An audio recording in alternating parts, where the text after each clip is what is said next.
Hi అండి, welcome to our channel. ఈరోజు ఈ మొక్క గురించి మనం ఒక రోజు డిస్కషన్ చేస్తాం. దీని నుంచి ఒక నీతి కూడా మనం నేర్చుకోవచ్చు. చెప్తాను వినండి అదేంటో. ఇక్కడ చూసారా, ఫస్ట్ ఈ మొక్క పెరగడానికి ఎంతో టైం పడుతుంది. తర్వాత వచ్చేసి ఒక మొగ్గలాగా వచ్చేస్తుంది. తర్వాత ఇలా పువ్వు మొత్తం వస్తుంది. ఇది రావడానికి కొంచెం ప్రాసెస్ పడుతుంది. ఆ ప్రాసెస్ తర్వాత మనం ఏం చేస్తాం, పువ్వు బాగా వచ్చింది కదా, పెద్ద అయిందని దాన్ని కోస్తాం. కోసిన తర్వాత ఏం చేస్తామో అప్పుడు ఆ మొక్కకి బాధ వేస్తుంది కదండి. అప్పుడు నాలాంటి అతి మీద అడిగిందంట, ఇంత కష్టపడి నువ్వు పువ్వునిస్తే మేము కోసాం కదా, నీకు బాధ ఇయ్యదా అని.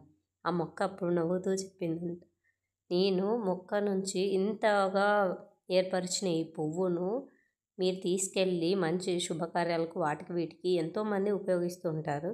సో నా వల్ల వచ్చిన ఈ పువ్వు మీరు ఎంతోమందికి ఉపయోగపడుతుందంటే నాకు సంతోషమే కదా అనిందంట.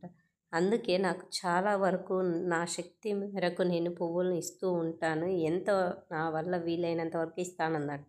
అలాగే ఈ నిమ్మ చెట్టు కూడా అలాగే అందంట. ఇంత పెద్ద మానయ్య నువ్వు ఇంత పెద్ద మానపై నువ్వు కూడా నిమ్మకాయలను ఇస్తావు కదా, నీకేమనిపించదా అంటే ఆ చెట్టు నవ్వుతూ అందంట, నేను కూడా అలాగే కదా, ఇంత పెద్ద అయిపోయి పూత ఈ నిమ్మకాయలను కూడా మీరు తీసుకెళ్ళి శుభకార్యాలకు ఉపయోగిస్తారు. అలాగే ఎండల కాలంలో వచ్చే వేసవి తాపాన్ని తట్టుకోవడానికి, డిహైడ్రేట్ కోసం, ఇమ్యూనిటీ కోసం నన్ను ఉపయోగిస్తారు. అలాగే ఊరగాయలు పెట్టుకుంటారు కదా. సో మొత్తానికి ఇంతమందికి ఇన్ని విధాలు ఉపయోగపడుతున్నానంటే నాకు సంతోషమే కదా అని చెప్పిందండి.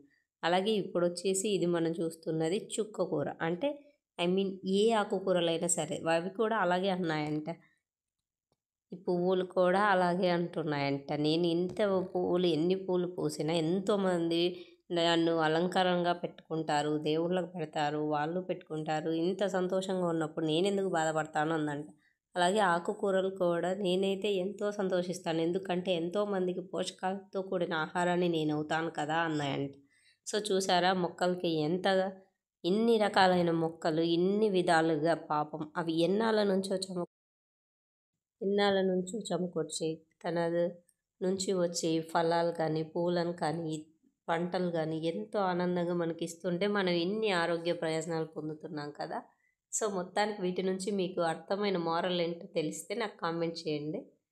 ఇలాంటి మరిన్ని వీడియోస్ కోసం మన ఛానల్ సబ్స్క్రైబ్ చేసుకోండి guys. Thank you so much.